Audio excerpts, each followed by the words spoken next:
जय भगवान, जय गुरुदेव। श्री सद्गुरु परमात्मने नमः। सिद्ध सद्गुरु श्री रणछोड़ दास जी महाराज श्री गुरुदेव की सन्निधि में चतुर्थ भाग ईस्वी सन 1957 थी 1961 कुमारी कुमुदिनीबेन परमानंद पंजवाणी। गुरुदेव के वचनामृत, कुछ और आचरण की बातें। राग अज्ञान का चिन्ह है। एक जाने माने महात्मा की बातें प्रकाशित हुई थीं। इसके बारे में श्री गुरुदेव ने कहा, अंतःकरण में राग है तब तक शांति नहीं होती है। पूर्ण काम को, निष्काम को शांति की अनुभूति सदैव रहती है। राग अज्ञान का चिन्ह है। ज्ञानी को भी राग होवे तब ज्ञान का स्मरण व अनुसंधान करें तो पाप कर्म नहीं करेगा। जब अज्ञान स्थिति करता है तब राग केवल उस काल में ही उदय होता है, परंतु विवेक विचार से स्वस्वरूप का लक्ष्य करके ज्ञानी, बुद्धिमानी व विवेकी जन राग को हटा देते हैं। जब अज्ञान स्थिति करता है तब राग केवल उस काल में ही उदय होता है, परंतु विवेक विचार से स्वस्वरूप का लक्ष्य करके ज्ञानी, बुद्धिमानी व विवेकी जन राग को हटा देते हैं। सत्कर्म करने में जो भी नर शर्माए, उसी पाप से कुत्ता होता घर घर डंडा खाए। 18/11/60 होनहार तरुवर के होत चीकने पात, पूत पालन में बना लक्षण सरस बतात। देश भर का खूब भ्रमण करने का निश्चय किया है। मोटर में ही घूमना है। सभी सरहदों के स्थानों में तो जरूर जाना है। इसी में नेत्र यज्ञ भी होते रहेंगे, पूनम भी, नवमी भी, चतुर्थी भी इत्यादि भी। कुछ दिन ये किए, फिर घूमने को चले जाएंगे। बहुत काम करना है माँ, अब तुम्हारा रोना धोना कुछ नहीं मानूंगा। कभी तुम भी साथ में रहना घूमने में। सरहद के खास खास स्थलों में जाकर शांत चित्त से बैठना भर है मुझे, और कुछ नहीं करना है। कर भी क्या सकता हूँ? कुछ परमाणु को देख समझ लूं और भगवत प्रार्थना कर लूं। रशिया व चीन के, अमेरिका व जापान के व जर्मनी के संबंधों में बहुत कुछ परिवर्तन होंगे जो भारत के हित में होगा। सत्य में जो कटुता प्राप्त होती है वहाँ हमारा दोष है। सत्य कभी कटु नहीं होता है। सत्य हम सहन नहीं कर पाते हैं, इसलिए कटु। तन मन वचन से सत्य कल्याण इच्छुक मानव पर मोहवशात दोषारोपण होता मन की मलिनता ही समझ लेने में देरी क्यों? अज्ञानावृत मन सहनशीलता पर निष्फलता का अध्यारोप करता है। तब प्रतिशोध की उग्र भावना का जन्म होता है। सामने वाले की सहनशीलता उसके मन में उग्र विद्वेष को उदय कर देती है। सहन करे सो संत है, क्रोध करे सो क्रूर। बना संत बंदत जगत, क्रूरन के शिर छूर। अपने मिटो जो आज तुम्हें नाना प्रकार से देखते हैं वे कल तुम्हें पूज्य प्रकार से चौकस देखेंगे। शिष्टाचार कभी नहीं त्यागना चाहिए। सर्व कार्य विचार पूर्वक होवे तो मन में कोई उद्वेग नहीं होना चाहिए। मेरा व्यक्तिगत पक्का निश्चय है कि मनरे पर भगवत प्राप्ति अथवा मोक्ष है। ऐसा मैं मानता नहीं हूँ। यहाँ पर है तो ही पश्चात यहाँ अनुभव होना चाहिए। एक स्थान, एक बल, एक भरोसो, एक साधन। जैसी भी रुचि हो ध्यान करो, पर तन्मय रहो। कामी ही नारी प्यारी जिमी, कामी ही नारी प्यारी जिमी, लोभी को जेहि विधि दाम। तिमि रघुनाथ निरंतर, प्रिय लागहु मोहि राम। तिमि रघुनाथ निरंतर, प्रिय लागहु मोहि राम। अभिमान या अपमान के कारण दोषों को दबाओ मत, तो जीवन में आनंद आएगा। दूसरों के गुण और खूब तटस्थता पूर्वक अपने दोष देखो। दीर्घकाल की ईर्ष्या व उद्वेग के कारण कई मनुष्य पागल हो गए हैं, निष्फल रहे हैं। निर्बल निष्फल जीवन से अब कर कईयों ने आत्महत्या कर डाली है।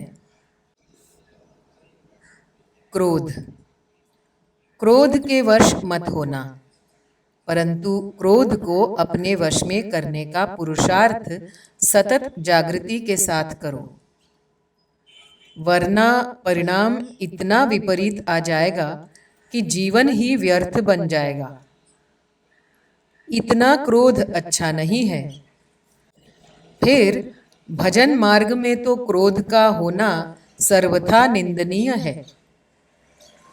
वह तो भजन को ही खा डालता है। क्रोध राक्षस है, वह तुम्हारा सब कुछ भक्षण कर डालेगा।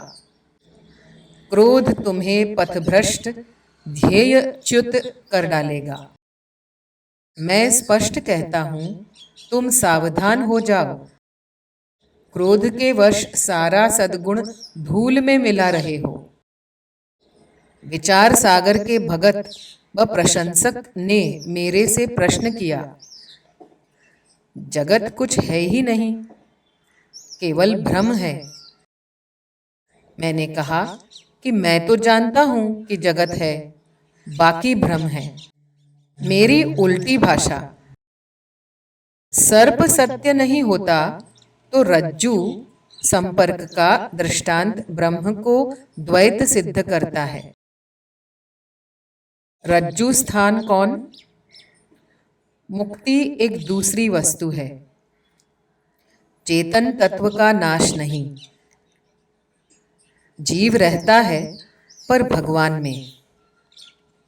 सायुज्य, सामीप्य, सारूप्य, सालोक्य। न तद् भाषयते सूर्यो, न शशांको न पावकः, यद् गत्वा न निवर्तन्ते तद्धाम परमं मम।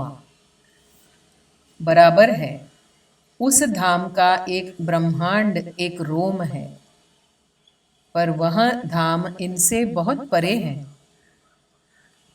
पर दिव्य विभूतियों को यहाँ के धर्म, काल, कर्म, गुण, स्वभाव बाधित नहीं होते और वे परम धाम की स्मृति प्रत्यक्ष देखते हैं।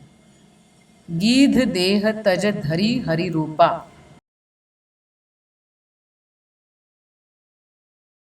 धर्म यानी मानवता। वाणी और विचार का स्वातंत्र्य प्रत्येक मनुष्य को जन्मजात अधिकार रूप से प्राप्त होते हैं ही। भारत के बंधारण में भी यह अधिकार मान्य रखा है, परंतु हमारे में जागृति क्यों नहीं आती है? जब एक व्यक्ति में जागृति आती है, तब उसी के आसपास के वर्तुल में एक समूह जागृत हो उठता है। फिर यही जागृति का प्रसार होकर एक संघ, एक संगठन हो जाता है। इसी तरह सामाजिक प्रगति, सामाजिक सुधार का कार्य होता है।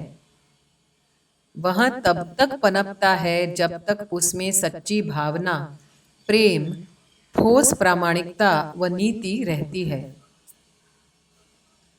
युवा वर्ग कुटुंब, समाज व देश का प्राण है, असली मूड़ी है। युवा वर्ग व्यसन, वासना और लोभ के दानवों के हाथ में पकड़ा जाता है। तब कुटुंब, समाज और देश पायमाल हो जाता है। आज का युवा वर्ग इस पर ध्यान दें और सोचें कि आज वह कहाँ है, क्या कर रहा है। जो युवा वर्ग परिवार, समाज व देश के सुख, कल्याण व प्रगति, विकास का देने वाला है, वही उल्टा परिणाम देने वाला बन जाता है। तो वह देश की, समाज की व परिवार की भारी बदनसीबी है। ऐसा युवा वर्ग अपने परिवार, समाज व देश की सुख, प्रसन्नता व उन्नति का नाशक बन जाता है।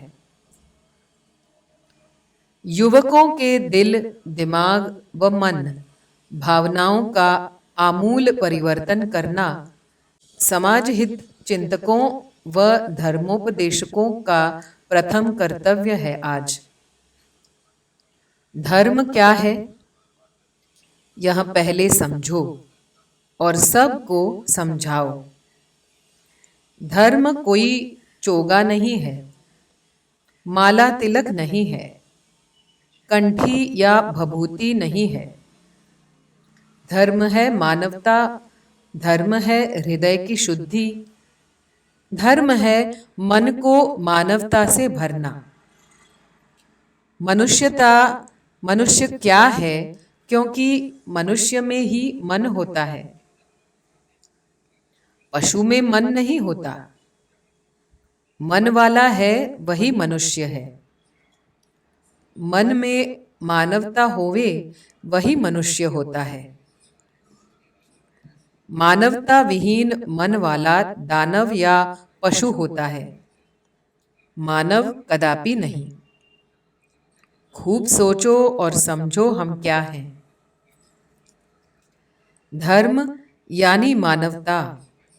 मानवता विकास यात्रा है। प्रामाणिकता, नीति, इंसानियत, दया, प्रेम आदि धर्म है। हर मजहब ने यह बतलाया है। धर्म को उसके सिद्धांत के साथ अपनाने के पश्चात कभी कोई भी विकृति धर्म में नहीं आती। विकृति होने पर ही झनून आता है। झनून के आने पर धर्म की हत्या हो जाती है और धर्म का शब पकड़े हुए धर्म झनून का विष फैलाते हैं। किसी भी धर्म के सिद्धांतों का आचरण करने पर बुराइयों का मुकाबला करने की अलौकिक शक्ति प्राप्त होती है। श्री गुरुदेव कहते हैं, भगवदानुसंधान के लिए, भगवदानुभूति के लिए भगवद के समान आचरण करने का सतत ख्याल रखो। तब एक प्रश्न आता है, भगवद के समान आचरण किस प्रकार किया जा सके?